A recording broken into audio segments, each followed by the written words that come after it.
All right. Hello, everyone. Hello. We are back on 428 Shibuya Scramble. Lemur could not join us tonight, so we're back on this.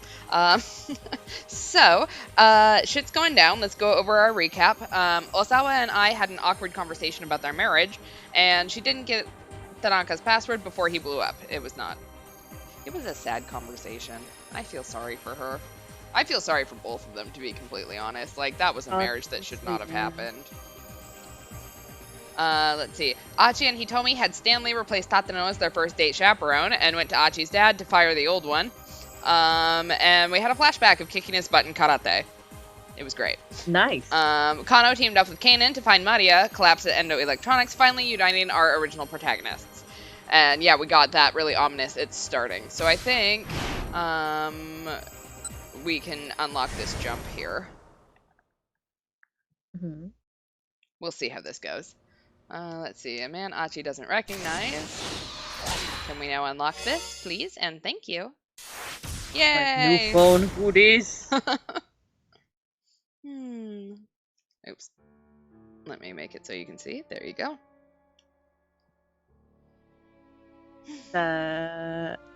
Okay. After a young man's desperate pleading, the other fellow, apparently his father, finally gave in. He released his hold on Hitomi. The tension in the room was replaced by a solemn air of gravitas. Seeing father and son weeping as they spoke made Kano think back to his conversation with Tatano before the stakeout. Yeah, that was not a good conversation. No. What was it? What was it in people that drove them to do such horrible things?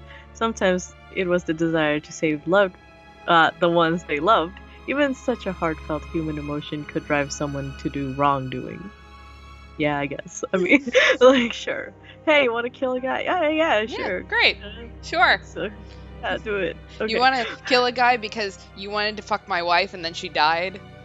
Yeah. And this is for our daughter? Yeah, that's a great conversation. What a great time, you guys. Why? Why did people have to be like that? Yeah, why you gotta be like that? Why? We'll never know. Sudden thud snapped Kano out of his musing. An instant later, Kanan hurried past him into the workroom. It begins. Oh yeah, it's that's starting. Right. Oh shit, no. Dawn of the final day. Oh my god, hell no. I'm gonna flashback. The moon's going to destroy us, that's fine. I'm scared. Maria had collapsed on the floor and now Kanan was beside her. I wonder if she's infected now because she touched her. In a panic, Kano rushed into the workroom as well. Stay back! Kanan shouted as the others tried to huddle around the fallen girl. Please don't be what I think it is. Had the virus gone symptomatic? 2 hours ago, Stanley had told Kano that Maria was infected. It also said that her symptoms wouldn't develop for another 4 hours. Shouldn't they still have 2 more hours to go? Maria looked like she was dead. Her eyes closed, her body motionless. Tomi tried to approach despite Kanan's warning. Maria! She cried. Maria, what's wrong? A lot. Kano held his arms wide to hold her back. Your sister has been infected with the Wa virus. The Wa virus? Hitomi's face went pale.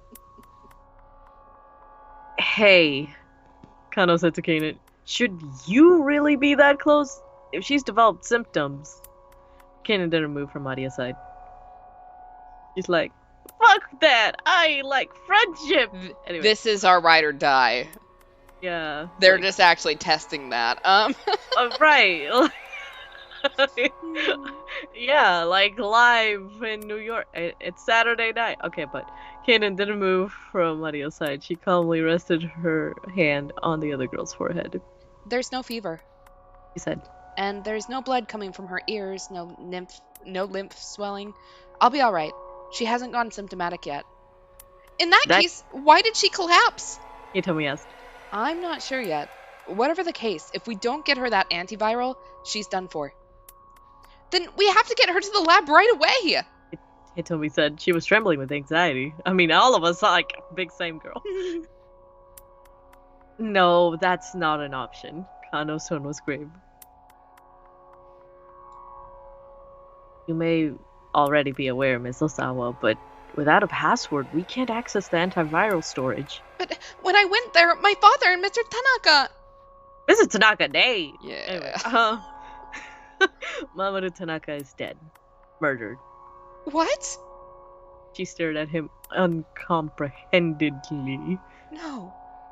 No, that can't be true. He was a member of a crime syndicate. It's possible they killed him in order to silence him. So then, there's no way to save my sister? There was a hollow look in Hitomi's eyes. No! Well, I won't accept that! Why? Why can't we help her? reasons. But no one had an answer. Kano gritted his teeth and hung his head. Why did it have to come to this? He'd come this far, but there was nothing he could do, and he hated himself for it. I tried so hard and got so far, but in the end, it doesn't even matter. I'll go to the laboratory. Oh, I'll go to the laboratory. Oh wait, that was Kaden. Electronic lock breaking is my specialty. Wait. Oh wait, the young man actually spoke up suddenly, sorry. So, you're a martial arts badass, but your specialty is lock breaking? Positively dumbstruck. Well, yeah. Kaden ignored him, thinking out loud. Brute force, side channel, shortcut. Given the situation, I think I have to go with side channel. Brute force is a cryptanalysis technique that involves test input of all theoretically possible patterns. If time were unlimited, this would be the most reliable means of decipherment. However, in practice, the process takes massive amounts of time and computational power, and can be defeated by systems that prohibit access after a limited number of failed input attempts. Side channel is, rather than trying to decipher the password itself, this method involves analyzing information from the device, such as processing time, power consumption, and electromagnetic leaks, and using these details to exploit the system. Isolating the run state of devices is a crucial element of countering side channel attacks. And shortcut is a cryptanalysis method that uses mathematical algorithms to carry out efficient bulk calculations against a block cipher that makes use of a shared key for encryption and decryption. Even when such calculations are theoretically possible, however, in practice, the process requires large amounts of time, and the block cipher is seldom at real risk. Side channel? Stanley asked. Where's your equipment?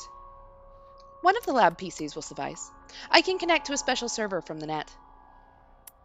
I don't really understand the stuff you're talking about. Thought you said. But I'll trust you to handle this. I mean, you did risk your life to save Hitomi from that minivan explosion and all. True. So true, bestie. Kaden nodded. I have to warn you in advance, though. Cryptanalysis can take hours and still yield no results. I can't guarantee I'll be able to get the doors unlocked before Mario develops symptoms. I understand. Hitomi said. As she nodded, too. No one present had any objections. I mean, why would they? I mean, it's better than doing nothing. True. All of a sudden, there was a curious sound from somewhere in the room. What's that? Kano asked. What's making that noise? He looked around the workroom. What? Is it a bomb? Are we gonna die? It's beeping like one. No! That's my computer. SK heard. Desktop.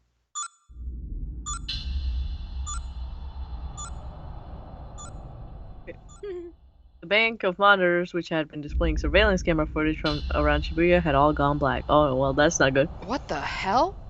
What's going on, Dad? Hachi joined his father, staring at the computer screens. It's all gone. The camera footage, it has been deleted. SK blinked in disbelief.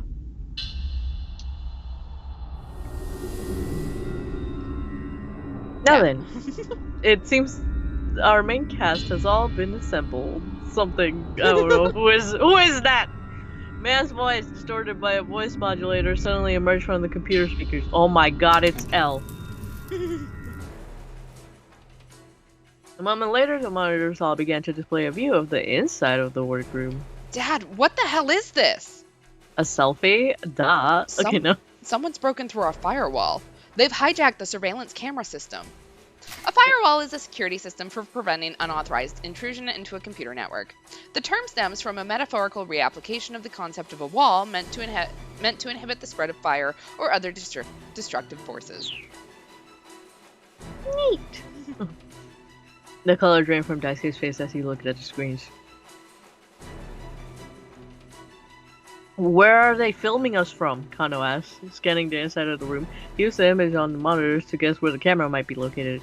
Over here? The lens of a camera set atop a computer monitor glimmered like an eye. It was a miniature camera used for web conferences and the like. You know, Zoom! Now that Maria and Hitomi are both there, you have probably surmised the situation at hand, and so I offer a proposal. The laboratory password in exchange for Hitomi's blood. Realizing now that it was Alphar's voice they were hearing, everyone in the room froze. At 7 o'clock, roughly 1 hour from now, see that Hitomi Osawa is waiting at the Scramble intersection outside Shibuya Station just like this morning. Unless, of course, you're feeling particularly confident. You do have Kanan with you. Perhaps you'd care to take a gamble on her lock-breaking skills instead. Kanan clucked her tongue in frustration. Alfred had known exactly what the plan was. Fuck this guy. Of course, if Kanan isn't able to get the door open in time, what will you do then? Maria is sure to die, yes, but that's not all. If you don't agree to my offer, I have a means of creating another Maria, and a third. These infectees will spread the virus through Tokyo. The death toll will likely number in the hundreds of thousands, so do think carefully before you decide. It is difficult to predict the scope of infection in the event of a bioterrorist attack employing a highly infectious viral agent in a city with a large and mobile population. In a worst-case scenario, some researchers estimate as many as several million infected in a matter of days. Yeah, we have... Weird, it's almost like we might have seen that. Yeah, a little bit. Not sure how, though. Let's see. Alphar's voice was chilling and matter-of-fact. I will appear at the rendezvous in person. After all, it wouldn't do for the star of the show to miss the final curtain. I'm looking forward to meeting all of you then. Silence fell. Well, shit.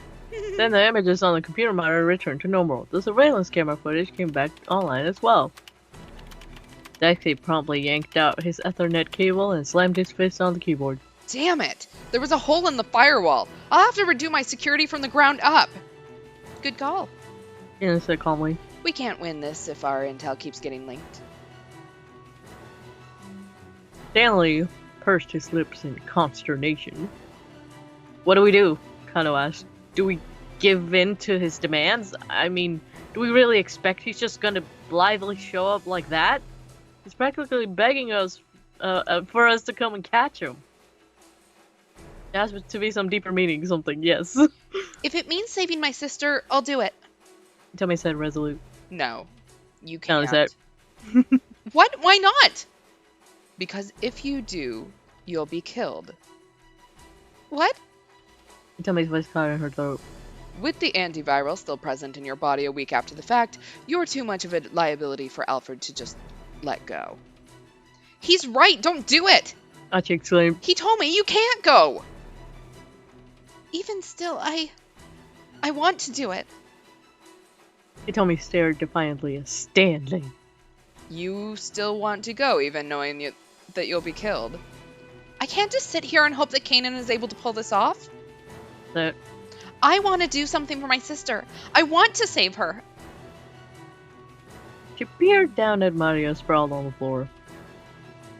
She'd object to me going. I'm sure of that. But I want to do what I can. To do things my way. It's a good thing she's unconscious then. No, exactly. Can't say no if you're unconscious. Anyway, right. No one tried to contradict her this time. Willing to take the risk, then there are things the rest of you can do too. Oh wait, it was Kanan again. Nice. Let's hear it, Kano replied. I thought it sounded like it knew what it was doing too much to be Right. Kano, but Right, same. I was like, I'm actually having a brain cell?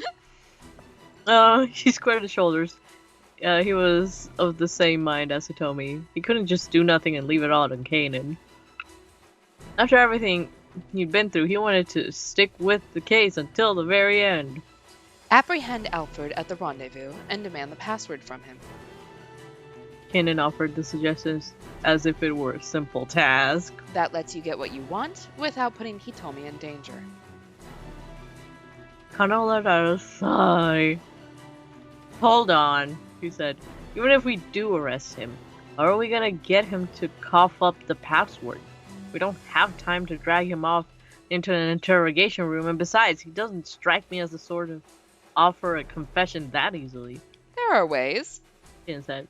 Once Alfred has made contact with Hitomi, call my cell phone.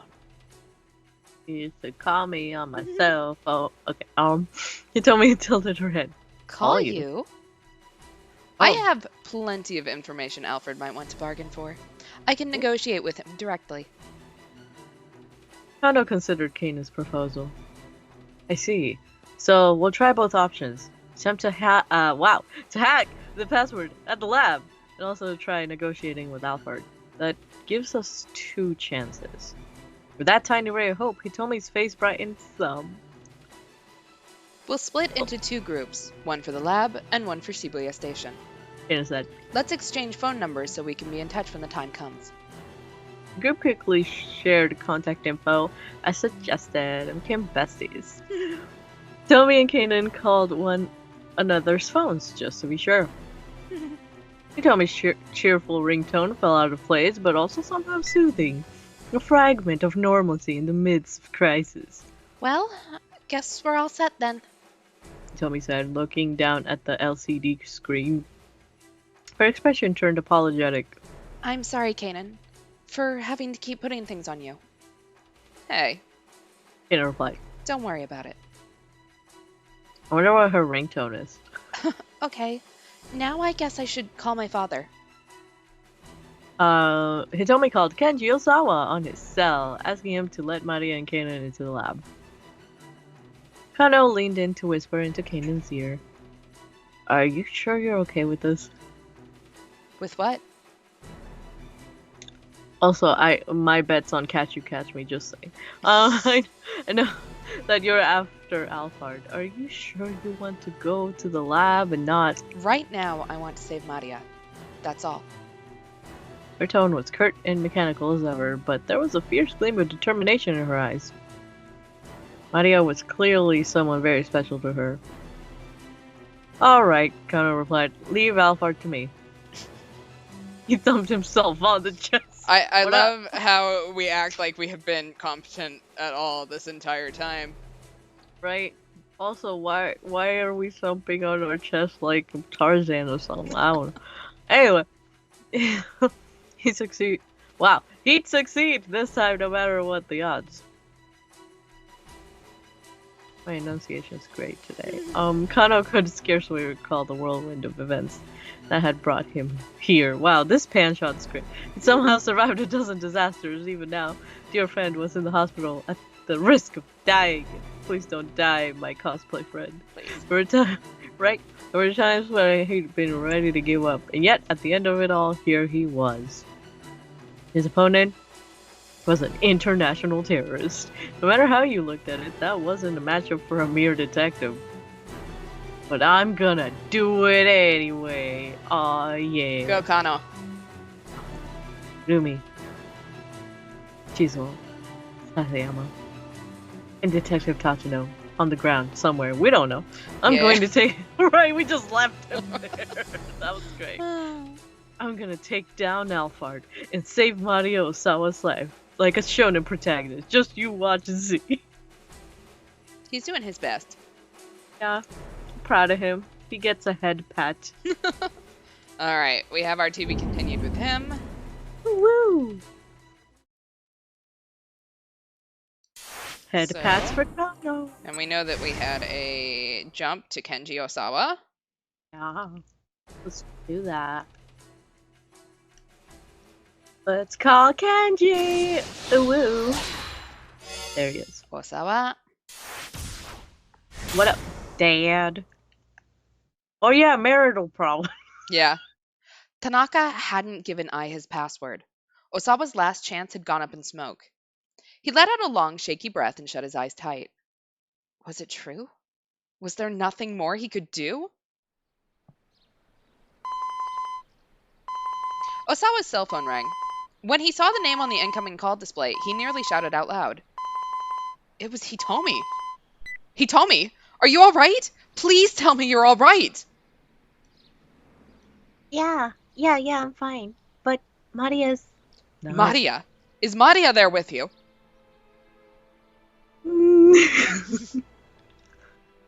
Unconscious. I forgot I was narrator. Osawa's heart leaped. Yeah, there isn't any time for me to explain everything, so I'll have to just give you the main points. This is so we can save my sister, so just stay calm and listen. Osawa struggled to hold back the 1,000 questions that immediately came boiling into his mind. There's a girl named Kanan who's going to bring Maria to the lab. She's gonna try to hack the password in order to get us inside. Wait, hold on. Just what in the world is going on? Too damn much, Dad. There's a bunch of people here working to help save Maria. Can you wait for us at the lab, Dad? I'm not sure that electronic lock is something that'll be so easy to... We got another plan in motion, too, and if that goes well, we might be able to learn the password. It was all too much to follow, but Osawa realized he'd have to take Hitomi at her word. It was their only hope of saving Maria. All right, he said. I'll do as you ask, but you said you're trying 2 approaches. You're not going to be in danger, are you? LMAO. I mean... Yeah. No, I'll be fine. Don't worry about me. Okay, very well. I'm heading to the laboratory now. Oh, Dad. You can't go. The moment Osawa hung up and started for the house, I clung to him from behind. If you use the antiviral now, She said, everything will go public. there's no way we can keep the virus or the antiviral under wraps at this point. Osawa tried to pull free, but his wife was stronger than he expected. Besides, if Maria infects other people, the whole world is going to find out in a matter of hours. No, we can't. We can quarantine her. If it's handled correctly, we'll still be able to retain secrecy. Ai's voice was as cold as ice. Do you even have any idea what you're saying right now? I do. I know how it sounds, but this is the only thing I can... Her voice trailed off. He could feel the force of her trembling where she held him. Have I really put you into that much of a corner? Yeah. Osawa slipped from Ai's arms and prostrated himself on the ground in front of her.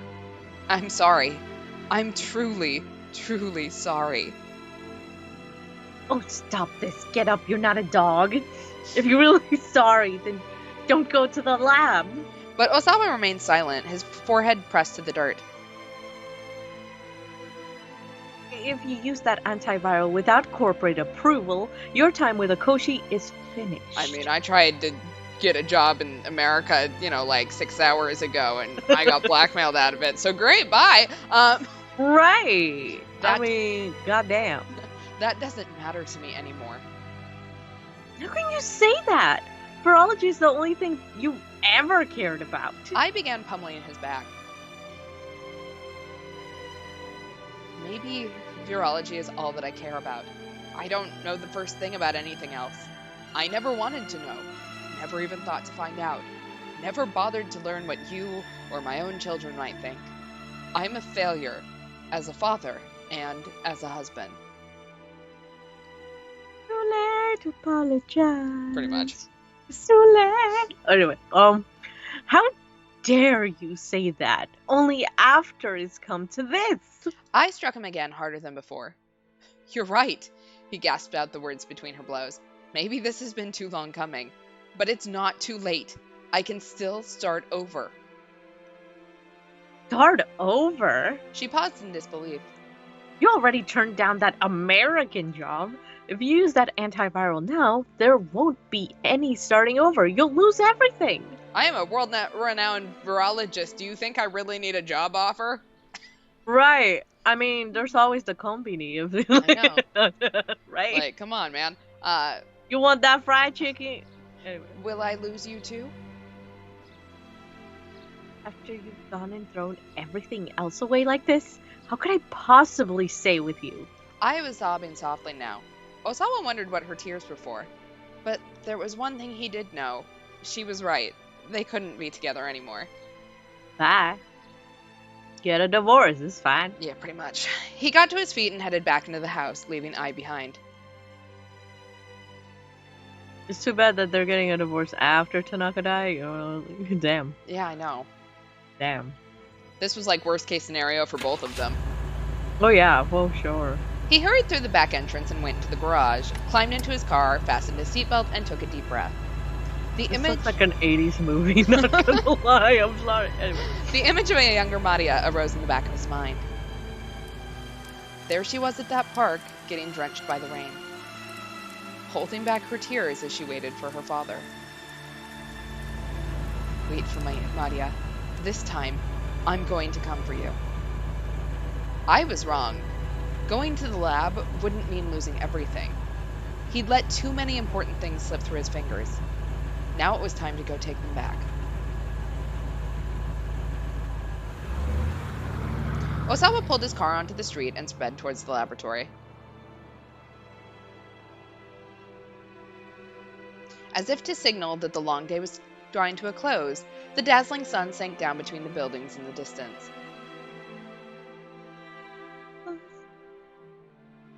Y'all ever heard that song? It's so good.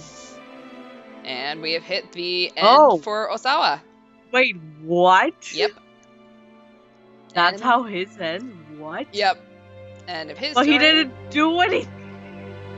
And... Wait, not everyone else's. Oh, well. Okay, so, really quick. We need to go back and change this. Actually, I don't know that we have... We'll go back and do Tanaka, get to that save point. Blah, blah, blah, blah. The individual discovered, blah, blah, blah, blah, blah. Mamoru Tanaka, he's gonna go, Tanaka? What the fuck, man? The fuck is a Tanaka? Mamoru Tanaka, that's what I said, Tanaka. Da da da da. Full man Naruhodo. interpolation. Naruhodo. He. Alright, there is the boy. There we go. Oh, melon soda. Oh, good times. All protagonists have cleared this section. Choose a protagonist. So who do we want to start with? It's just Kanoachi and Minorikawa right now, yep. right? Correct. Okay.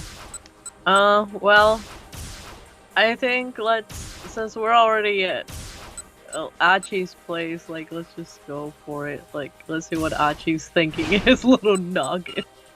Because he's, like, so lost throughout this. He's like, okay, what the fuck is happening? Yeah. What is data? Poor buddy. And what is all this? Like, just very confused boy. Yeah. Poor buddy needs a very quick primer on what is going on. Right. He needs the cliff notes. Yeah. What is antiviral? All this stuff. Please tell us what this means. You must be suffering quite a lot right now, not gonna lie. He's just like, I know that Hitomi's going to die if she goes here. Like, that's all I know. Like, y'all saying all these big words. It's like, I don't know what's going on, but like, same.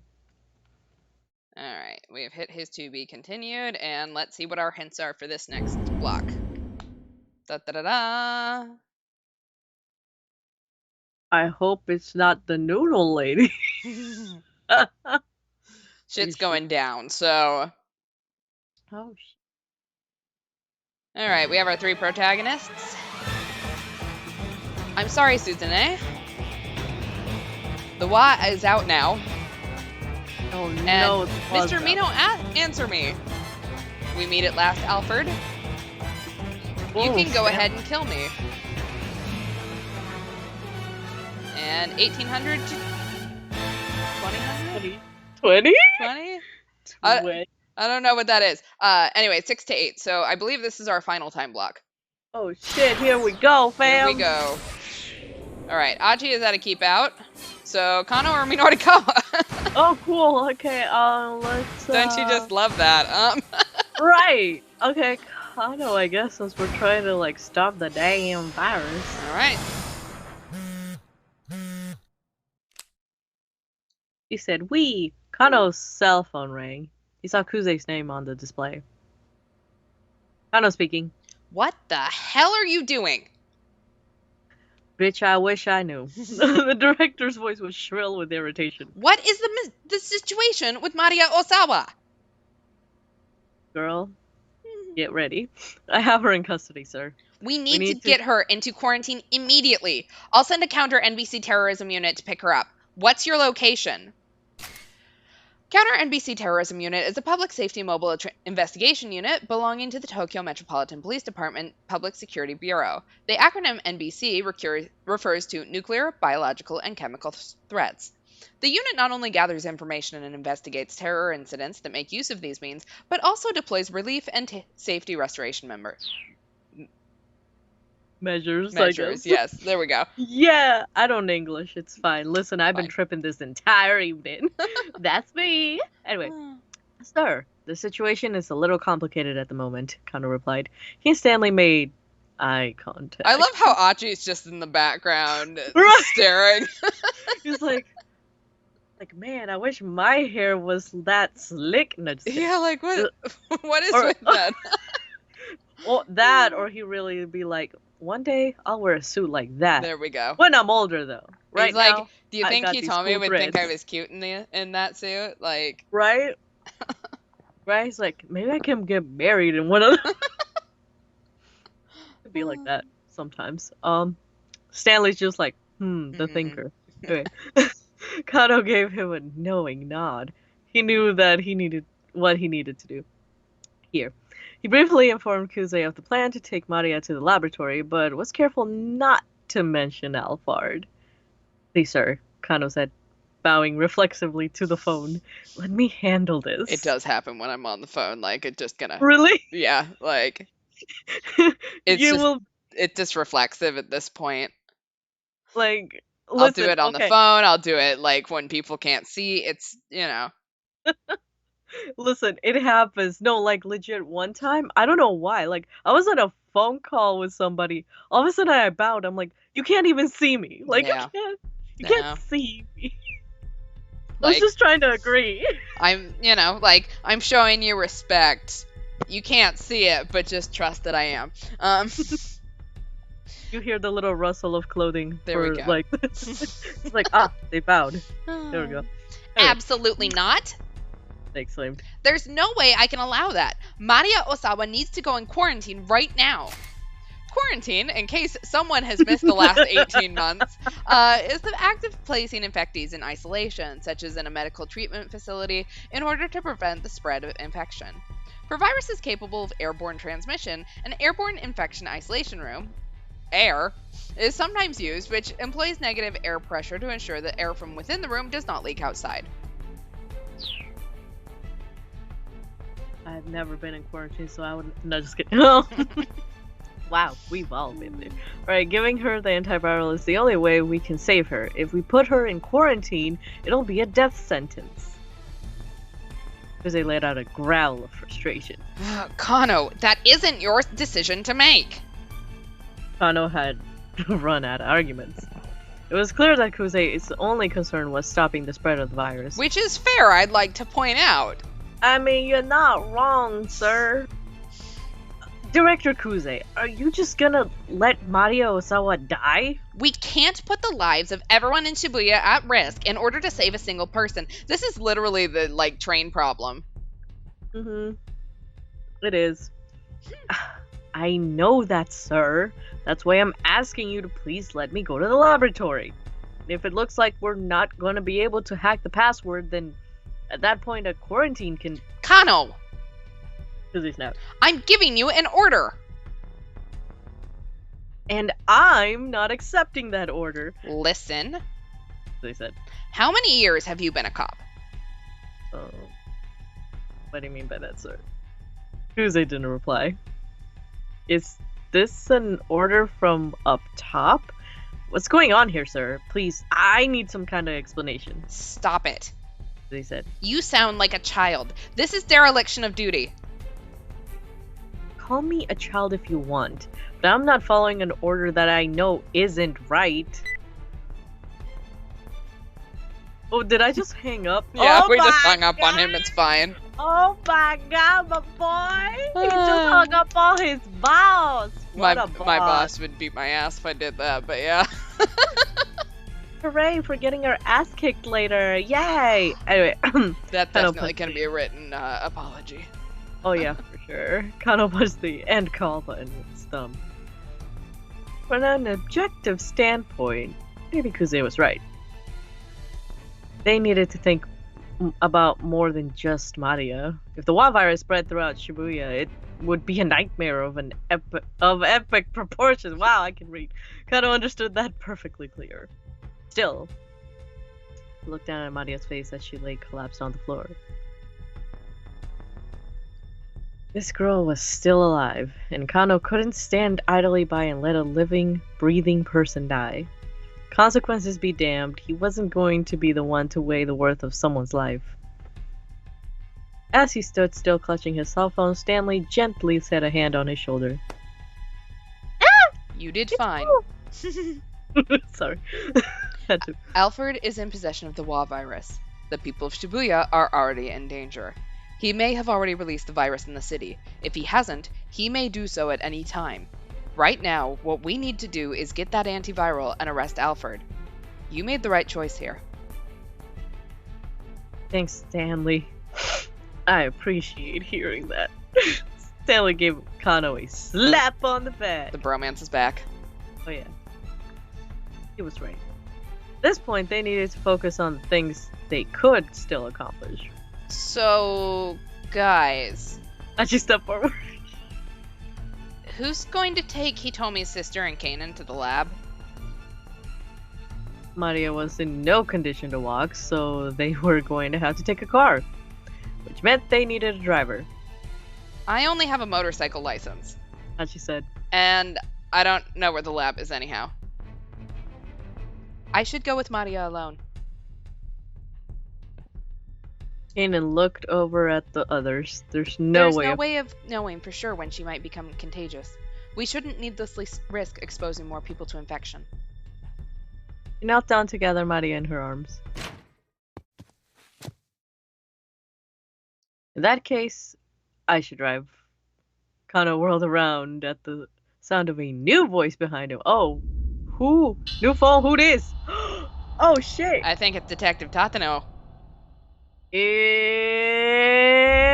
Toddy. No, okay, It's your boy. It's your boy, the man with the cane. Guess what, bitch? I lived. Right, this is a big move. Tatano was standing in the doorway. You! Hachi's face went red with rage. It's not what you think, babe. And we have a keep out. So I guess we want to do Minorikawa, or do we want to do Achi since we just got his jump? Well, let's do Achi since he just yelled. Bitch, what the fuck? Yeah, he's like, excuse me?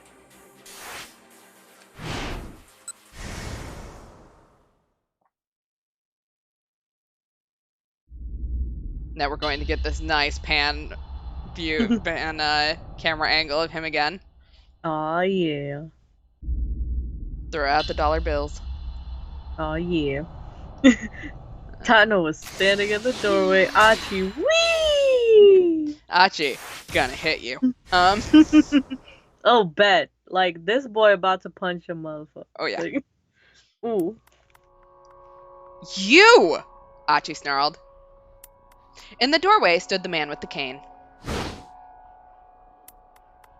Detective Tatano. Tatano. No. Oh, wow. Oh, Hold on. Kano and Daisuke spoke simultaneously. Now, at last, Achi had a name for the assassin.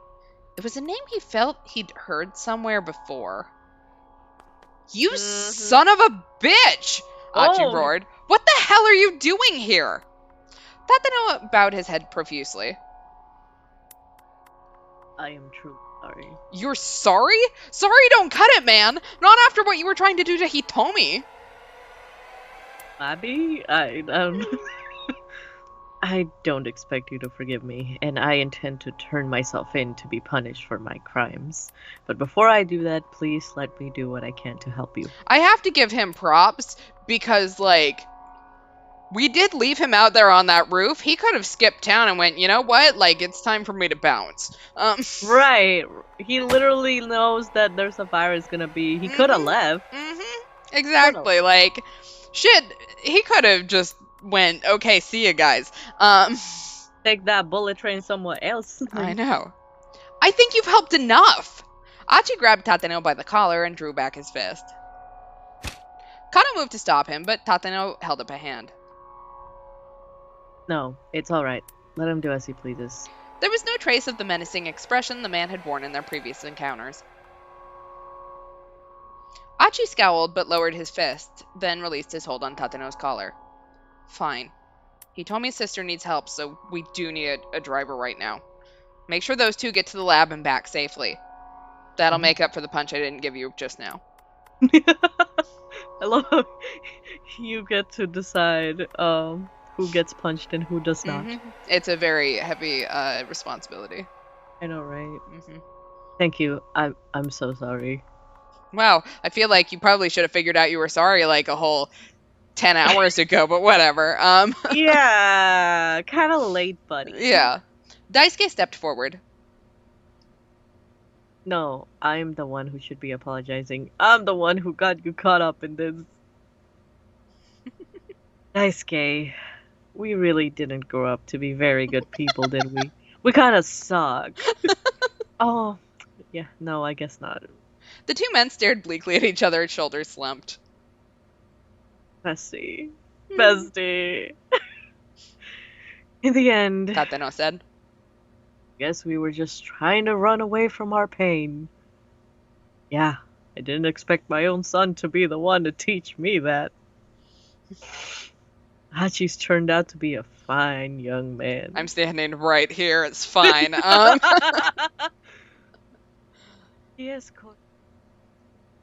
Guys! Achi stepped into the middle of their solemn heart-to-heart. Okay, you can get sappy all you want later.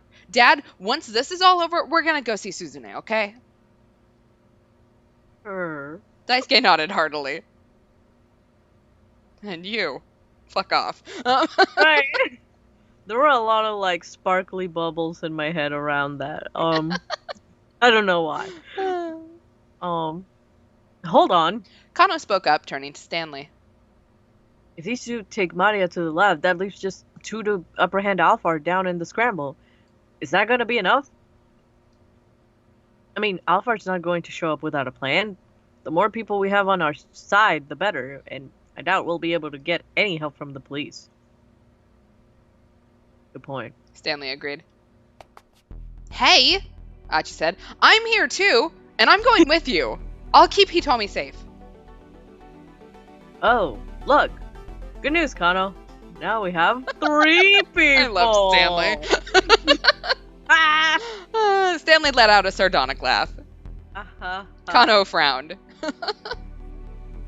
Actually, I appreciate the offer, but having 3 people instead of 2 won't make much of a difference.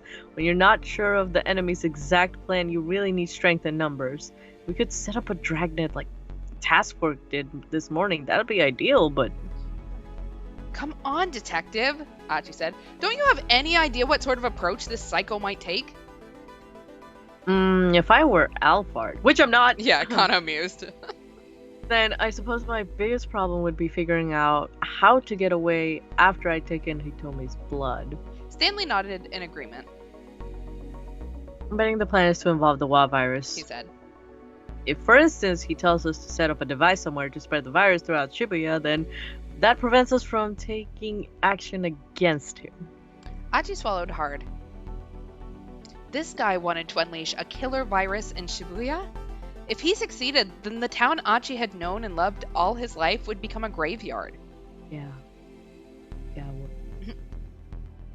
Of course, that's mere conjecture. Stanley murmured. But frankly, even I only guess when I'm back what he's going to do. His expression was grim, but Western. Tex and Stanley's back. Yeah. Anyway. Strength in numbers, huh? Achi said. So, you're saying we absolutely need more people. Is that it? Essentially. Stanley replied. Not just anyone in mind. If it's not a group that meshes well, it'll hinder more than help. Kano folded his arms across his chest. He looked perplexed. People who How mesh about well together, huh? A ragtag bunch of teenagers with attitude problems. Exactly. Yeah, the Power Rangers. Yeah, let's get them. Achi had an idea. All right, are we going to ask the police for backup, or are we going to ask SOS? Oh man, we can't ask the Power Rangers? We cannot No ask the Super Power Sentai? Rangers. Damn it. I mean, this would be ideal for them. I think we need more than 5 or whatever their normal group is. Not if there's an anniversary movie being filmed. You know, that there's like 50. Hi, in 45 minutes we need to arrange a whole anniversary event, please. Thanks, Power Rangers. Yeah. And Ultraman 2 will just throw him in for the, like the lols. Kamen Riders everywhere. Okay. Okay. Since the preview kind of showed SOS people, I feel like that's our only move because the police, like, Lord knows if like Alphard is like, you know, like tagging the police almost. You know what I mean? Yeah. Like, I mean, considering the fact that it didn't take much for Tateno to defect, you know, like. So, I feel like SOS is just a bunch of teenagers with attitude problems, and they don't listen to nobody. So, like, Yep. Let's ask SOS. Yeah. He could ask SOS. Gonna be a leader again. If there was anything he could do, it was that. It was a selfish request. He knew that. Susumu would probably be furious with him, but Achi would just have to deal with that. Even if his old pals wouldn't forgive him, if they understood that he'd be helping protect Shibuya, he was sure they'd step up and take action. After all, the whole point of the gang was that it was made up of people who loved their town. Can you give me a half hour? I'm going to try and see if I can rustle up some people. Kano straightened himself up. You think you can do it? Achi nodded assertively. Just wait here for me, okay? He said to Hitomi. She gave him be a mafia leader. I know. She gave him a worried smile. Alright, I'll be waiting, babe. It'll be okay. Achi did his best to sound reassuring. I promise I'll bring back some help. No kiss Thanks, babe. goodbye or anything like Right! that. Come you know, on, like, y'all! No. This could be the last time y'all see each other. Like, damn. He knew where he needed to go. The pool hall in Uraharajuku that was his old gang's main hideout. Running at top speed, he could probably make it in about 10 minutes. All right! Rushing out the door with a battle cry loud enough for Kano and the others to hear from back inside the shop, Achi sped on his way. That's our boy Achi. It's our boy. There he is. Traffic on Dogenzaka was at a near standstill. Had there been some sort of major accident?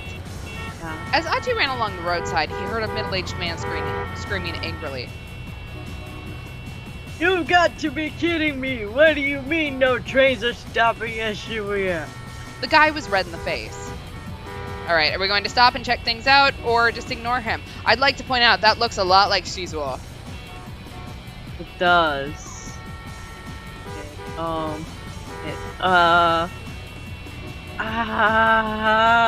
know it's him, but fuck. I feel like we're running out of time, so I mean it could be the wrong choice, but Just I ignore feel him? yeah, ignore him for now, I guess. Alright. I'm probably gonna regret that. Calm down, old man. Achi ignored him and kept on running. We're definitely gonna we'll run into trouble, aren't we? Yeah, we are. Finally, he arrived at SOS's hideout. 2 young men were standing by the door as lookouts. Achi recognized one of them. It was the kid whose so-called buddies had tried to shake him down earlier that afternoon. Thug life. They roused themselves as Achi approached. Hey, I need to see Susumu. No can do. He's in the middle of something right now. The lookouts made no move to let him through. Achi felt a surge of resentment towards Susumu. If he'd still been with SOS, he'd never try to post members on guard duty like they were low-ranking Yakuza thugs. Hey, who are you calling a low-ranking Yakuza thug? Alright, are we going to ask nice, or are we going to start a fight? I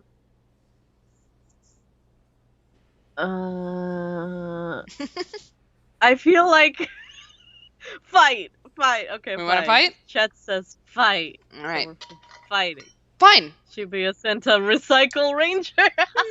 Then I Yeah. guess I'll have to do this the hard way. Achi forcibly shoved the 2 of them aside. But the 2 recovered quickly. Before he could get in the door, they grabbed hold of him and pushed him away. Look, I don't have time to screw around. Just go and tell Susumu that Achi's here. At the mention of his name, the 2 lookouts exchanged wary glances. Alright, I'll go ask him. One of the lookouts headed inside, leaving Achi alone with the kid he'd helped out earlier. Do they always stick you on guard duty? The boy didn't reply. Back when I ran with SOS, we never needed anyone on lookout. We were just a bunch of guys who loved Shibuya and who had a fun time hanging out with each other. That's all it was, really. Not Susumu's fault that SOS changed. The boy said, somewhat fearfully.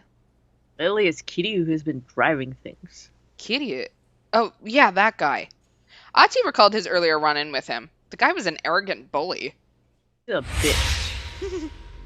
He beat us to death with a piece of wood. Like, I don't want to Right. be That was a anywhere lot. near him. He was planning to steal Susumu's throne. What for? The boy took a nervous look at the door before hurriedly continuing. Street cred. He's trying to expand SOS's influence. And he's got a lot of people on his side. Right now, the gang's kind of split into 2 factions. Susumu's guys, Kiryu's guys. Finally, Achi understood what was going on. Whose guys? The gang members had all been acting so weird because they were caught up in some kind of internal struggle. Susumu Civil War. Well, Kiryu goes around recruiting new followers by force. If he doesn't like you, he dishes out punishment. This month alone, he sent 8 people to the hospital. This was a total mess, man. This plan of mine might not work after all. Achi felt a sinking sense of despair. If SOS was ravaged with infighting, it was doubtful they'd heed the dangerous request he had for them. But even still, I want to be part of this gang. The boy muttered. Achi peered at him in surprise. Why? They shake you down for dues, stick you on guard duty. That's not a decent way to treat someone. Street cred. Clout. I look up to Susumu. Treats me like he would anyone else, even though I'm way down at the bottom. It's not just me. Susumu always puts the members of the gang before himself. That's why I want to stick with SOS. Aha. So that's it, huh? Susumu really had been trying his best. And the members of SOS, some of them at least, admired him for it and stuck by him. Thanks, Achi said. The kid gave him a dubious look. The what? Achi didn't know if Susumu would help him out or not, but he knew it was still worth putting their disagreements aside in order to ask. The door opened and the other lookout returned. Captain Achi Civil War, yes. Susumu says to come on in. Achi nodded and strode inside. Alright, we have hit our keep out. So we got our jump for Kano earlier, or we can do Minorikawa. What do you want to do? Forgot what Minorikawa was doing, to be honest. What is he Writing a doing? paper. Writing, I mean, besides that, like... Alright, fine, Minorikawa. Let's go, check out our boy, see how he's doing. Oh yeah, Chiaki fell down the stairs. Oh, shit! Hang in there, Chiaki! Just keep it together! Minorikawa rushed to her side and offered her hand. I don't know what that voice was. Surely it hardly matters at this point. You're not going to make it on time regardless. Sama said coldly. And in any case, if 4-star General Gossip doesn't get released, it's Mr. Toyama who's going to be in trouble, not you. I dare say the world would be better off with one third-rate gossip rag less anyway. Shut your mouth! Chiaki snapped.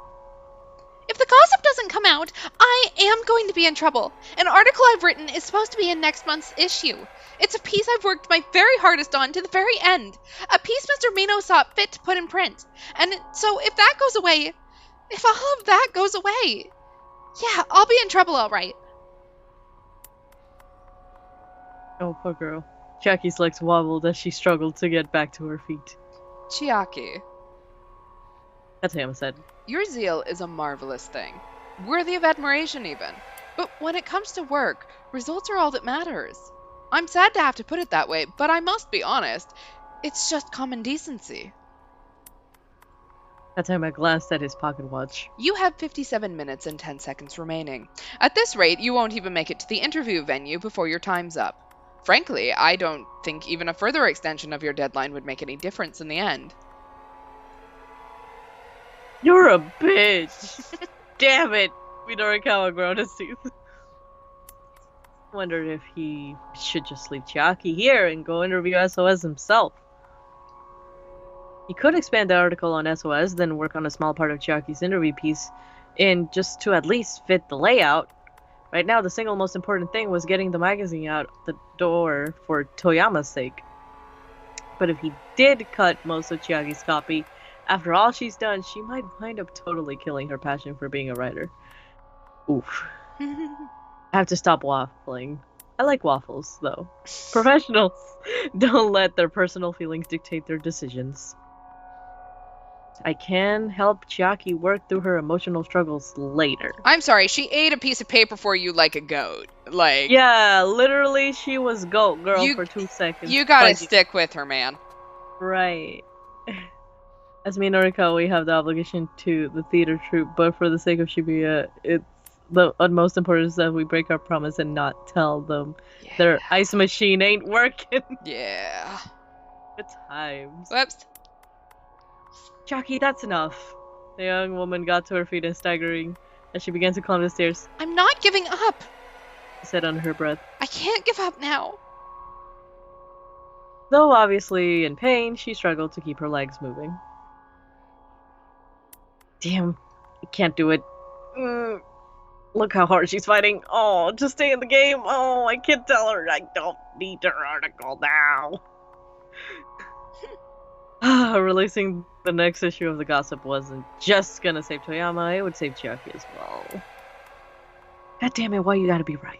Anyway, Minorikawa couldn't abandon either of them. Which left him with a hell of a dilemma. He had to make a decision.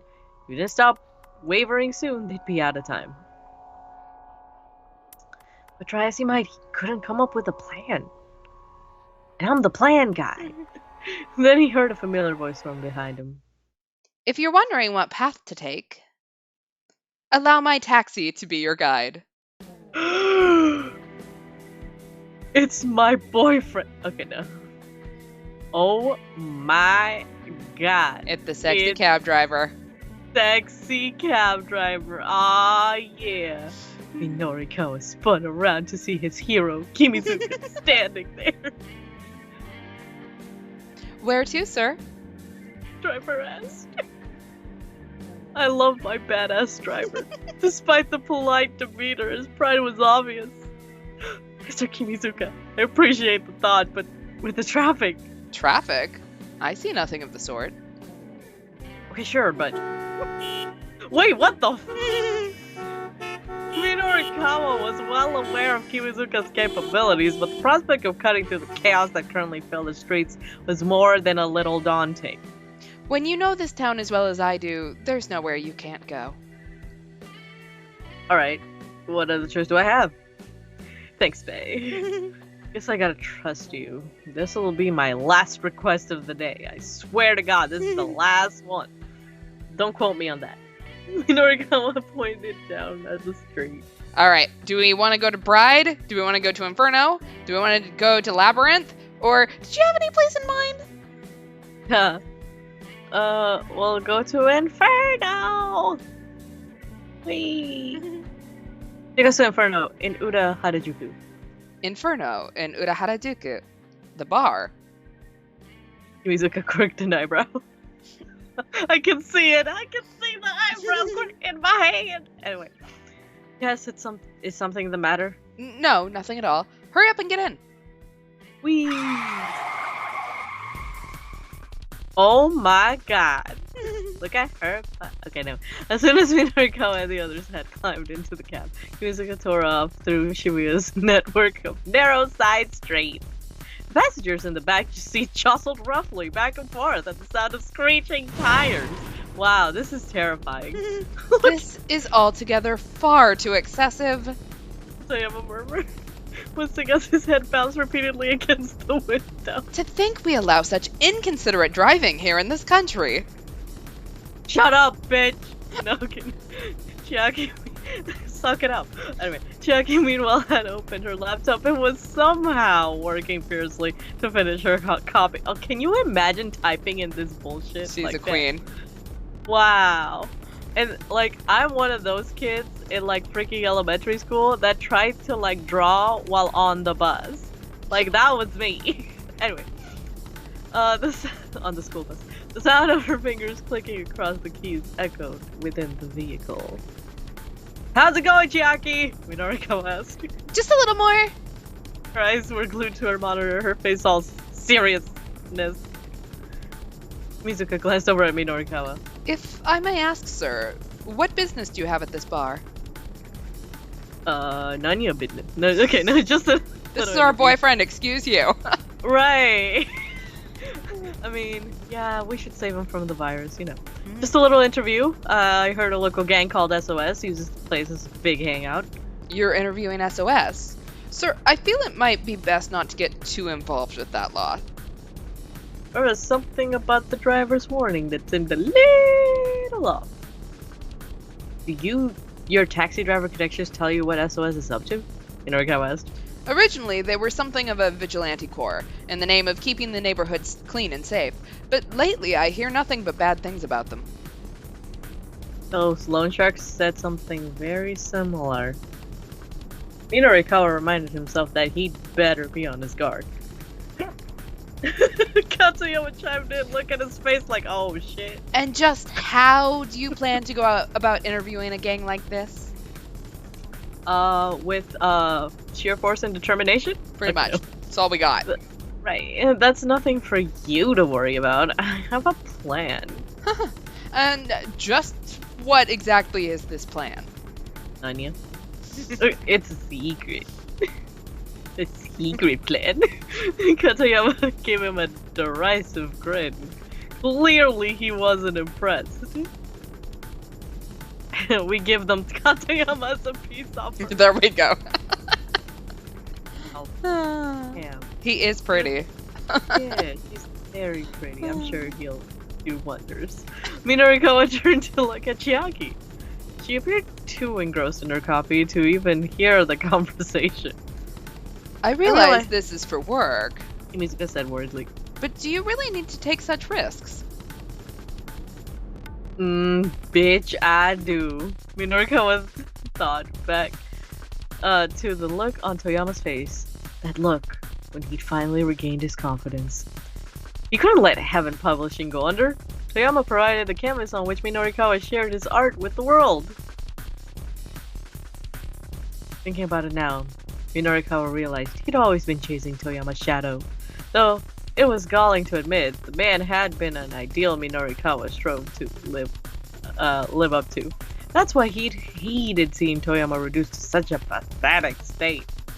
He wanted Toyama to remain indomitable, to keep bustling down any and all obstacles his own peculiar way. Still, Minorikawa wasn't about to voice these feelings out loud. Because, like, damn, that'd be kind of weird. Felt more than a little embarrassed to be taking it so personally. Not like I look up to you or anything, baka. Fine. Okay, when you take on a job, you give it 100% every time. That's what makes you a professional, he said. Wouldn't you agree? I do indeed. That's like what you shouted. But you'll have to demonstrate that 100% in the limited time you have left, which, by the way, is 51 minutes and 30 seconds. And I will not budge in the slightest on that submission deadline. Please do keep that in mind. I throw away your watch, bitch. Huh? Can you keep time then? Huh? The window's right there. Okay. Oh. The man took another look at his watch. I've got half a mind and a brain cell to break that thing, Minorikawa told him. See, I'm telling you, like he's 2 seconds away from grabbing the watch and throwing it out the window. Breaking my watch will not stop time. Minorikawa shot him a furious glare, but Katsuya's composure was unwavering. This guy was unflappable, and the only way Minorikawa was gonna be able to put him in his place was to meet his damn deadline. I love how Katayama has, like, he's Minorikawa's match. Right, he's literally like a honey badger, like he gives no fucks. He Like, absolutely no fucks. right. Easier said than done, though. He'd want to use 30 of the 51 minutes he's had to write his article. And also, if there's any time left, beat up Katayama. That only left him 20 or so to get the material. Whee!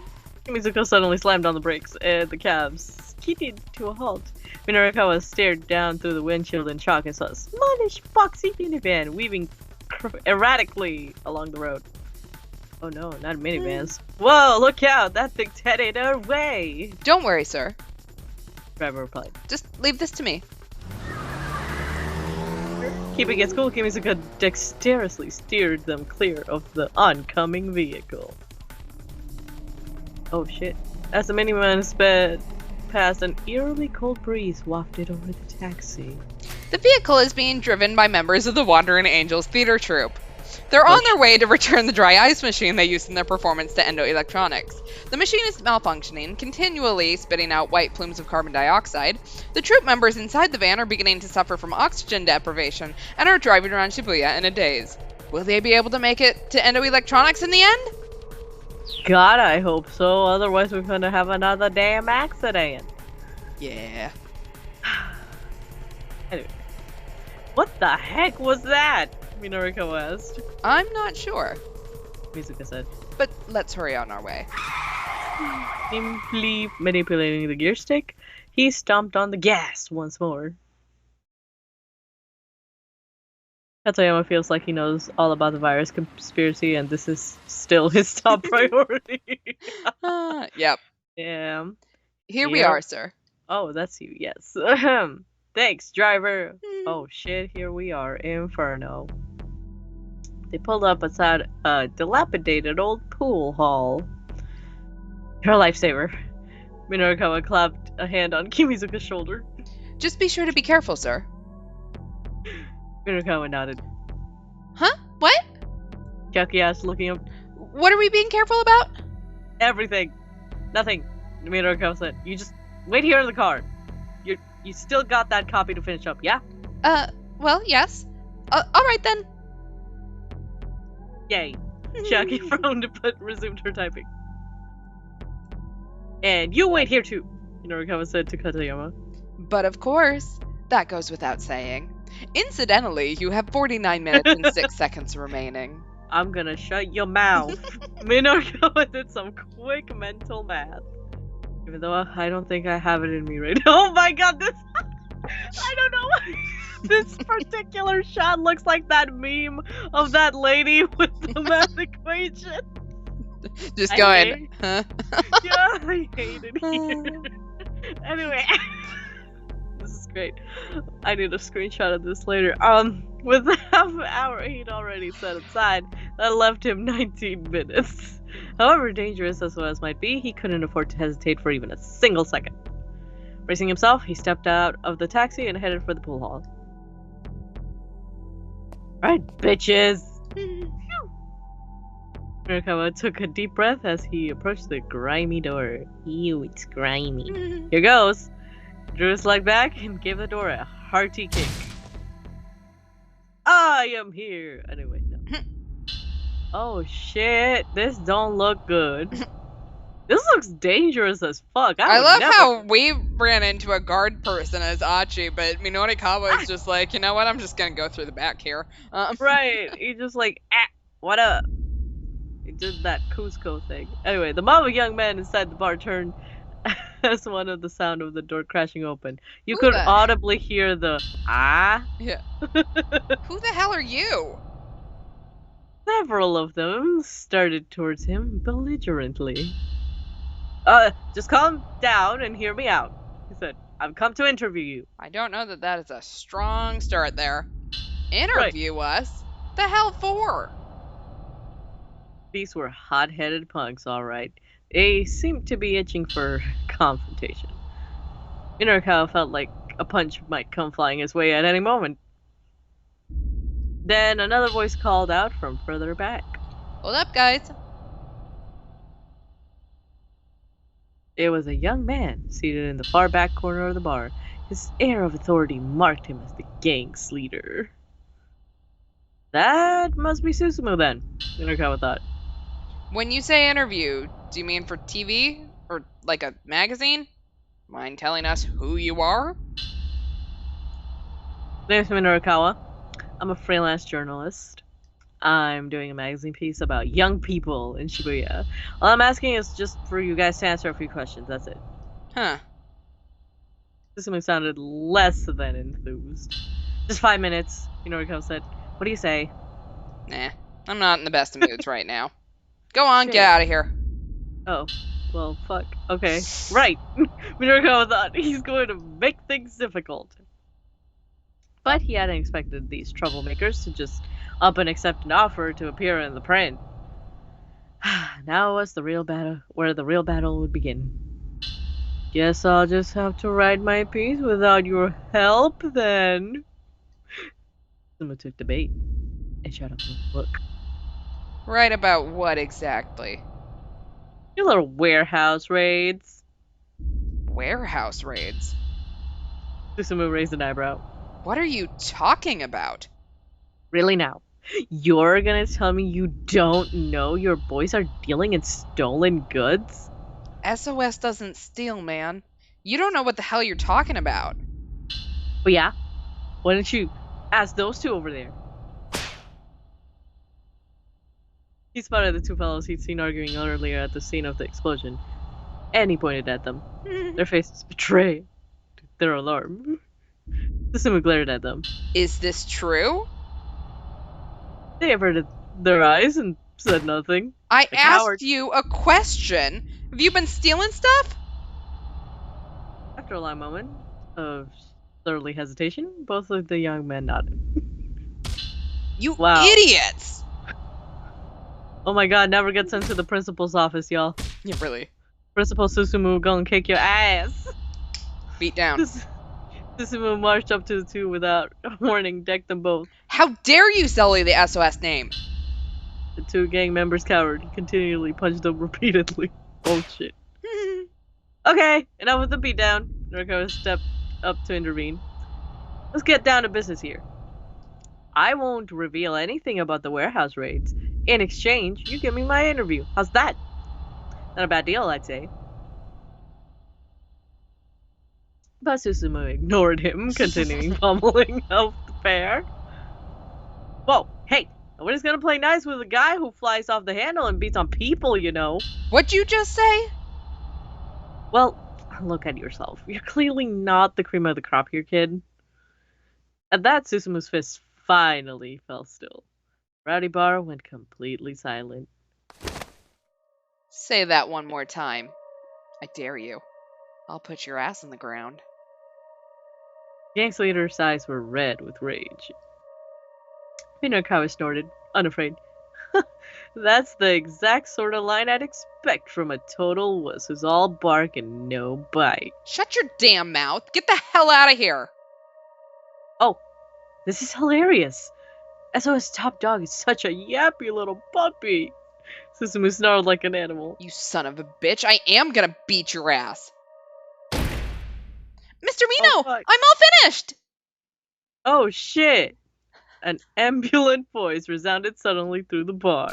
Ebullient is cheerful and full of energy. Originally, the term indicated a state of bubbling or boiling, so it's effectively a fancy way of describing someone as bubbly. Bubbly. I love Wow, how Katayama... I love he's like right there. Chiaki here to save the day. He's just like entourage to her. It's fine. Right. He's like, and I'm here too, I guess. Mhm. Chiaki. Minorikawa looked and saw both she and Katayama had appeared in the doorway. I finished my copy. Could you please look it over for me? She thrust down her laptop proudly. Susumu stared in bewilderment. Who the hell are you? Oh, I was under the impression you SOS folks were, being interviewed. Chiaki broke off, halting. Yeah, you're right Yeah. about that. One by one, gang members started to close in around her. Well, Shit. it just... You look like you're really angry is all. Oh, do we now? That's because we are pretty damn angry. Good grief. Katayama. It would seem that getting your interview is quite impossible. By the way, you only have another... You shut up! Minorikawa snapped as Katayama appeared at his watch. Just leave this to me. To hurry up and get out of here. No way! Chiaki said. I love her glasses is broken. You said, oh my god. She still has blood on her face from running off. Oh yeah. Like, 10 she's out of the 10. like most hardcore person in this entire room. It's fine. Oh, yeah. Yeah, none of y'all bleeding. I know. Chiaki said. What? Why not? Because I want you to read my copy, Mr. Mino. Looked him right in the eye. All right. This is no time for an editing session. We need to wrap up the SOS interview fast. Are we going to postpone the interview to read over Chiaki's copy? Or do we just want to get Chiaki and Katayama out of here?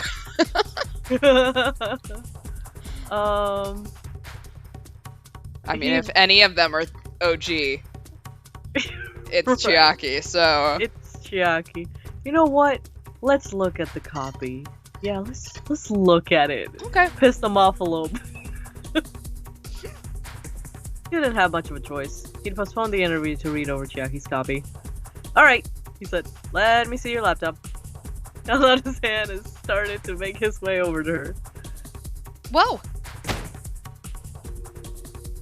Before he could reach her, though, the SOS punks had Chiaki and Katayama surrounded. Ooh, what's this? Something important? Oh no, one of the gang members reached to grab Chiaki's computer. Knock it off! Don't touch that! He struggled to resist. I will give Katayama props. He is trying to stand in front of her now, so... Right. Leave the girl alone, you scumbags! Norikawa barked. Yeah, the young man in the bar stopped and turned. Susumu was quick to respond. Screw you, man. Who are you calling scumbags here? Any guy who raises a hand to a lady is a scumbag. If you're looking for a fight, you can fight me. Just get your hands off the girl. Norikawa did his best to look unafraid as a couple dozen vicious gazes turned back to him. Bring it on.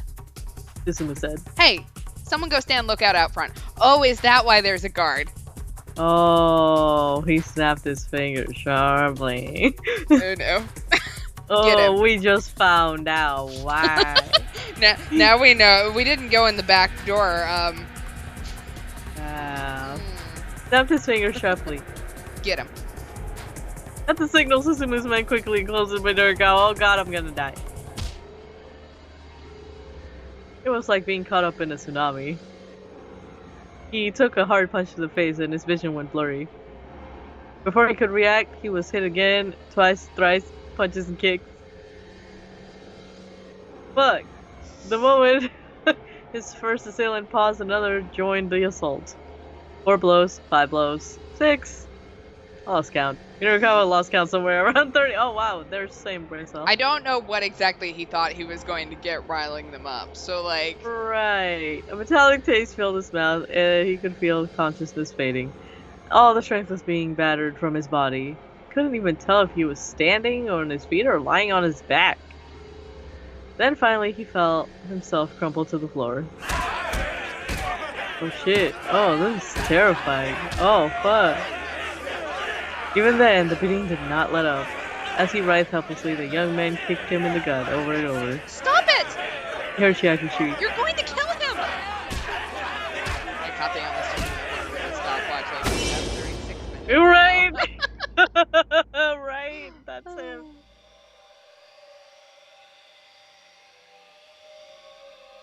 Eventually, Minorikawa forced himself to go limp. Finally, the kicking stopped. Oh, crap.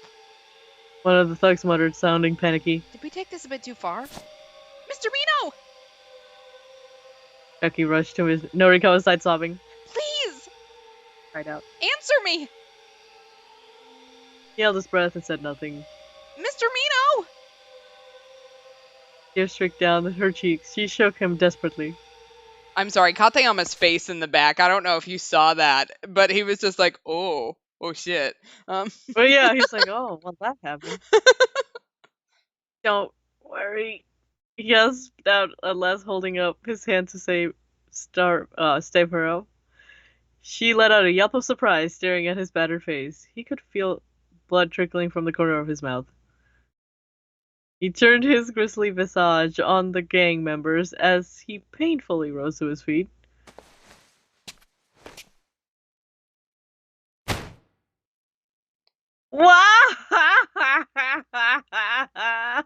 Do we want to die? Do we have a death wish? I think so. Did we realize we couldn't finish this article in 45 minutes and decide, you know what, the next best thing to do is to die? Yes. Abruptly, Minorikawa broke into peals of mocking laughter. Mr. Mino? We're immortal. Chiaki stared at him aghast. Wah! He only laughed the harder. I think we're delirious. It seems he took a few too many blows to the head. The poor thing. Katayama averted his eyes, unable to watch. Wah! Minorikawa shot out an accusing figure out on the ground. Looks like I win this round. What? Susumu blinked dumb shrug. Don't you get it? Minorikawa said thickly around his bruised tongue. What am I saying? You're a bunch of idiots! Now then, if you'll pardon me. Oh, I get it. Minorikawa was halfway through the exit when Katayama's exclamation rang out. You were planning all along to let these guys beat you up, huh? Minorikawa jerked to a halt, his shoulders trembling. You knew they'd turn down the interview, and so by letting yourself get beat up, you'd have something to put in an article, yeah? It's a bit bogus, maybe, but I guess it's one way to get material to fill your pages. We are a whole idiot. Minorikawa broke out in a cold sweat. Oh, idiot. But Katayama continued with his oh-so-brilliant analysis. You sure pulled a fast one on this gang here. I wonder what sort of headline your piece should have. The twilight of Shibuya's legendary street crew, former vigilante squad, now mere gang of common thugs? Something like that, maybe? Let's sell Katayama to SOS right now. Yes. Susumu stared daggers at Minorikawa. Go on. I dare you to write that up. Then we really will put your ass on the ground. He moved to block the path to the door, clutching a broken beer bottle in one hand. You moron! Minorikawa bellowed at Katayama. I was this close to pulling it off. Well, that's a shame, isn't it? Katayama replied. It's all your damn fault. Why'd you not stay in the car? Minorikawa rolled his eyes. Gee, you think? Susumu slowly advanced on them, beer bottle and at the ready. Incidentally, Katayama said, why is he still a honey badger? I can't. you have 40 minutes and 7 seconds left. Good luck. Minorikawa hung his head. Is everything futile at this point? Futile, hopeless, pointless, ineffectual, not to be confused with feudal, which refers to the socio-political system of the Middle Ages involving lords and vassals and fiefdoms. Interesting. Films. All right, cool your jets. I'd say that's quite enough. Oh, Kimizuka! Oh my- it's Kimizuka! What? Susumu stopped and spun around. Kimizuka had entered the chat. The taxi driver stared out sternly from behind his sunglasses. All the young men in the bar fell silent. Minorikawa and his companions exchanged glances. Oh man, you? Is it Daddy? Susumu's face twisted up in awkward embarrassment. Oh my god, plot twist, Kimizuka's the real Alphard. No, I hope not. I hope not. I mean, considering, like, how he's, like, magic, maybe. Kimizuka's tone was light and playful, but intimidating nevertheless. Whoa, hey now. That's no way to address your teacher. Oh? Teacher? Minorikawa blurted in disbelief. Kimizuka nodded. Yeah, until last year I used to be a teacher. But I got into a bit of a dispute with my school, so I moved on. These guys in here are all former students of mine. Sorry that they're such a bunch of good-for-nothings. Wow. Yuki said. I'd have never guessed. I thought, since I wasn't their teacher anymore, it wasn't my place to butt in. But I couldn't sit idly by and let one of my customers take a beating. Too late! Why didn't you get here earlier? Kimizuka turned back to Susumu. This guy totally played you. Every last one of you. Susumu bit his lip with frustration. Still, it's hard to imagine anyone would want to take a beating from this many guys all at once, so it's hardly your fault for falling for it. Kimizuka had switched gears from taxi driver to street smart mentor. You guys lost this one. He said. And for that, you need to give him his interview. No way. Susumu looked disgusted. Look here, kid. Kimizuka said. Let yourself save some face and help the man out. And maybe you won't come off as a bunch of total idiots in his article. Flashed an amicable grin. Well, when you put it that way. Fine, alright. Susumu blew out his breath in resignation. Susumu, you can't just let yourself cave like that. The remark had come from a particularly dusty-looking young fellow who slouched on the bar sofa. Minorikawa recognized him, the kid he'd encountered earlier that afternoon, wandering around with a wooden cudgel. Yeah, he wasn't just wandering earlier. We've met with that wooden cudgel. Yeah. You shut up, Kiryu. Susumu said. So what? You're just gonna let SOS make a mockery of itself? Kiryu demanded. Gang leader let out an annoyed growl, but he said nothing. And you still think you got it what it takes to run Shibuya? Shut up! I've already said I'll do it! Kiryu sneered sullenly at Susumu's outburst. Shit. Power struggle. Mr. Mino! Minorikawa was just letting out a sigh of relief in being able to get his interview. Then Chiaki scurried back to him. Please, can you read my copy now? Chiaki. Oh my god, your lace. Your lace. Wow. Her face showed a strange mixture of confidence and unease. Alright, he said resigned. Let me see it. The proofing deadline was drawing steadily nearer. Still, if the piece wasn't good enough, he'd have to make her rewrite it again. But we don't have time for that, so he wasn't going to compromise on quality. Come on, you can compromise this one time. No. Bracing himself, Minorikawa stared at the monitor. Yaki swallowed hard, so anxious that it was audible. .com. Oh my god, look how cute her left. Oh, I is know, that it's very a cute. piggy? It Oh my is. god.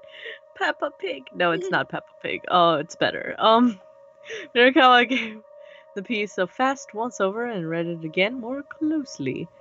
When he was done, he closed his eyes, considering. Kaki held her breath, waiting for his response.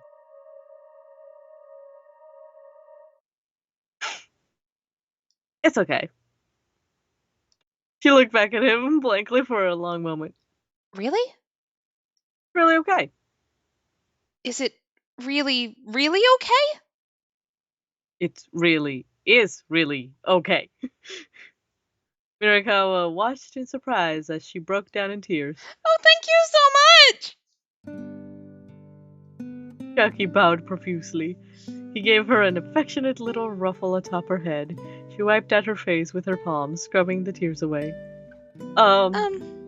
So, I guess I never really told you what sort of articles I want to write and all. No, I don't think you have. Well, I mean, I want to write socially conscious exposés like you do, Mr. Mino. And so, to hear you say that an article I wrote is okay, that makes me really, I mean, happy, I guess, or maybe moved. So cute, damn. Her eyes were still bright with emotion. Well then, really? There was actually another writer who took inspiration from his work and who strove to be like him. Minorikawa had never thought the day like this would come. It was a peculiar feeling. Kinda itchy. He'd always been the follower, chasing after the interviews in order to be more like Toyama. Made him feel both bashful and proud that the skill and soul he'd honed might be passed on to the next generation.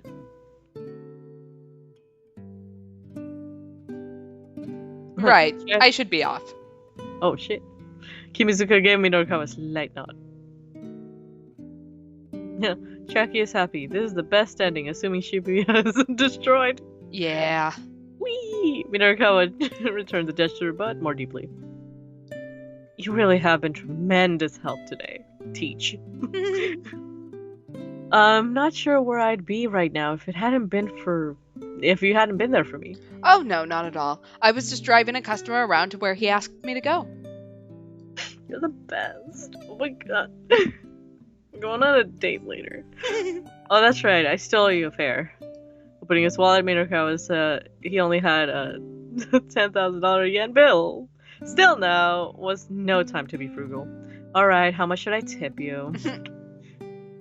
Keep the change, he said as he handed it over. But even as he said it, Kimizuka was already handing him some money back. Here, I insist. What? The driver had already counted out the exact change in advance. They are a pro, huh? Minorikawa took the money and stuffed it in his pocket. Stay golden. Oh my god! We'll meet again. Somewhere out there on the streets of Shibuya.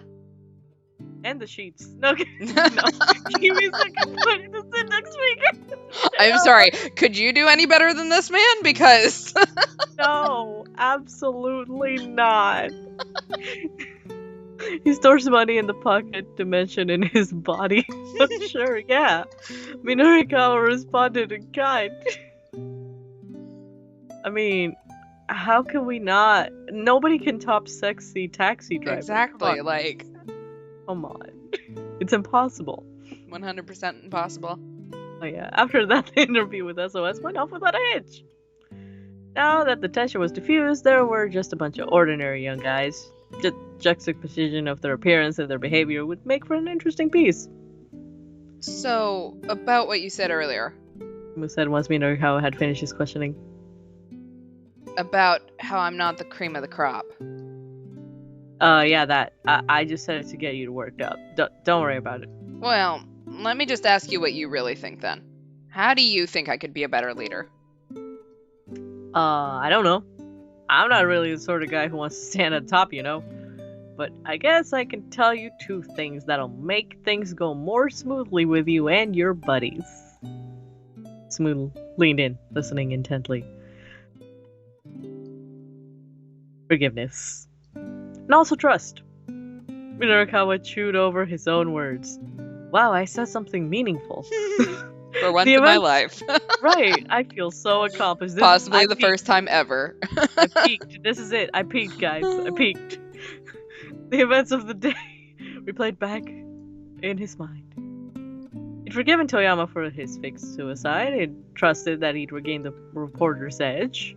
He'd forgiven Chiaki for her bungled interviews and trusted she'd grow as a journalist in a day. Mm-hmm. And in the end, that's what it was that had helped him through forgiveness, followed by trust. Susumu grumbled softly. Forgiveness and trust, huh? Doesn't sound so easy. People gravitate towards somebody who can handle things when they get tough. With that, Minorikawa got to his feet. Also, I'm bleeding a lot. Thanks. Yeah. And now we've got all the articles we need covered. Woo! Chiaki rushed over to his side. Well, I guess we still need Mr. Toyama's piece. Do we? I just got off the phone with my office.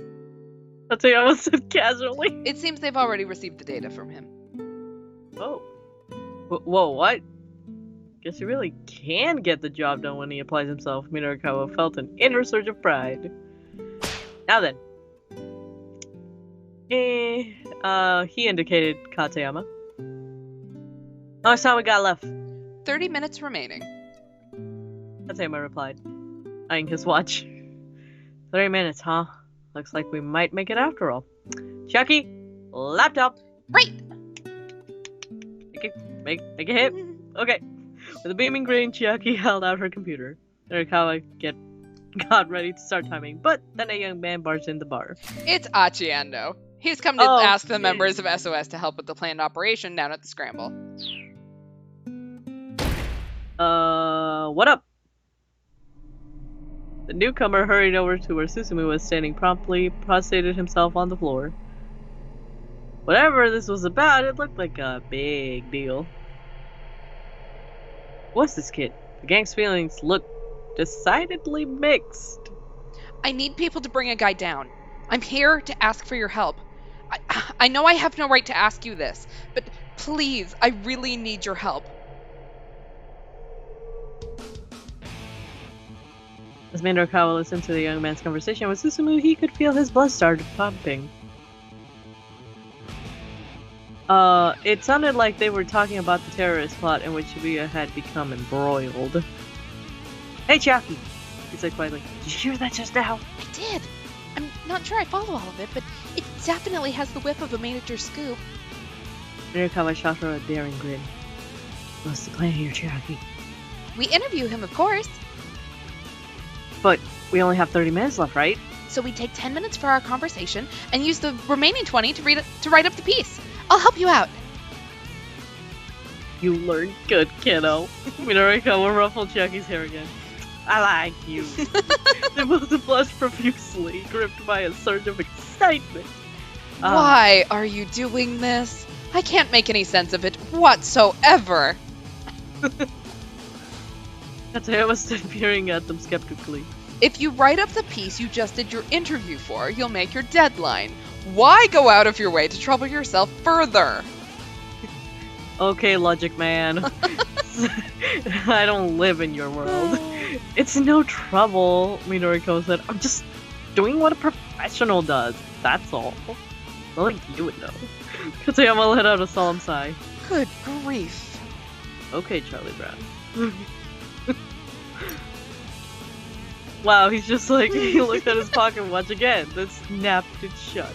Well, if you aren't concerned about the time, then do as you like, I suppose. I'll admit you've made me quite curious to read this magazine you're putting together. Minorikawa and Chiaki rolled their eyes as they turned away. Already, they were making their way over to Susumu and his gang. Interviews aren't over until you have what you need. You refuse to let them be over. You spend every last second you have to do the best job you can. That's what being a professional journalist is all about. That and getting beat up, apparently. Minorikawa cracked his knuckles and stepped between two young men. Sounds like you got an interesting story. Wow, why does this look like a superhero and his sidekick? Oh, you know, mind letting me hear it too? Don't tell me this is where his story ends, because like, fuck, that'd be hilarious. Alright, and oh my god, I didn't mean it, but okay. End of his story. Oh. And we are left with the two people that we started off with. Oh. Well, these are interesting endings. Okay. Interesting. All right. So I think that we are going to end here for tonight. So next stream is Thursday, 10 o'clock Eastern, 7 o'clock Pacific, just like normal. We will probably be on Phoenix Wright, assuming Lemur can join us. If not, we'll be back on this. So yeah. We're almost done. Holy shit. We're almost done. I know. I'll be sad if anything, when it's done. Sunday, yeah, would be might. I think that we will not quite finish it Sunday. If I remember correctly, we have a lot of back and forth to do between Kano and Achi. So we still have some time because this is a 2-hour block. So, and we've done a half hour of it. Wow! Yay! Okay. But we should get fairly far into it by Sunday. So. Okay. Sweet. Yeah. That'll be fun. That'll be fun, you guys. So, we will see you guys on Thursday. Have a good night. Wash your hands. Wear a mask. Please get vaccinated if you can.